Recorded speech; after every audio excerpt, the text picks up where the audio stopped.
দেশের শাসন ব্যবস্থায় আসছে ব্যাপক পরিবর্তন। জাতীয় সংসদ হবে দ্বিকক্ষ বিশিষ্ট। প্রথমবারের মতো বিরোধী দল থেকে ডেপুটি স্পিকার এবং সংসদীয় কমিটির সভাপতি নিয়োগ দেওয়া হবে। গণভোটে হ্যাঁ জেতার ফলে দলগুলোর প্রাপ্ত ভোটের আনুপাতিক হারে ১০০ সদস্যের একটি উচ্চকক্ষ গঠিত হবে। সেই ধারাবাহিকতায় বিরোধী দল থেকে একজন ডেপুটি স্পিকার হবেন। এই দৌড়ে আলোচনায় আছেন বেশ কয়েকজন। ১১ দলের সূত্র মতে শরিকদের মধ্যে এনসিপির দক্ষিণাঞ্চলের মুখ্য সমন্বয়ক হাসনাত আবদুল্লাহ হতে পারেন বিরোধী দলের হুইপ। জামায়াত নির্বাচন পরিচালনা কমিটির সভাপতি মাওলানা এটিএম মাসুদ জানান, সংসদে এসব পদ নিয়ে দলের এখন পর্যন্ত কোনো সিদ্ধান্ত হয়নি। ১১ দলীয় জোট টিকিয়ে রাখার স্বার্থে শরিকদের জন্য ছাড় দিতে হবে। এদিকে কে হবেন ডেপুটি স্পিকার?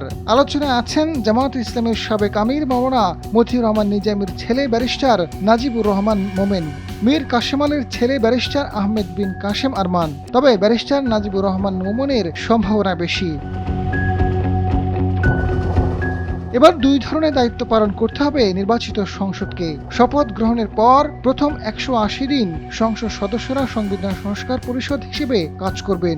এরপর তারা নিয়মিত আইন প্রণেতা হিসেবে দায়িত্ব পালন করবেন। জুলাই সনদ অনুযায়ী নির্বাচনকালীন তত্ত্বাবধায়ক সরকার, নির্বাচন কমিশন এবং দুর্নীতি দমন কমিশন সহ একাধিক সাংবিধানিক প্রতিষ্ঠান পুনর্গঠন করা হবে। একই সঙ্গে সংবিধানের ৭০ অনুচ্ছেদ সংশোধন করা হবে, যাতে অর্থ বিল ও সরকারের বিরুদ্ধে অনাস্থা প্রস্তাব ছাড়া অন্য সব বিলে সংসদ সদস্যরা দলীয় অবস্থানের বিপক্ষে ভোট দিতে পারেন। আজাদ ফারুক, সময়ের আলো।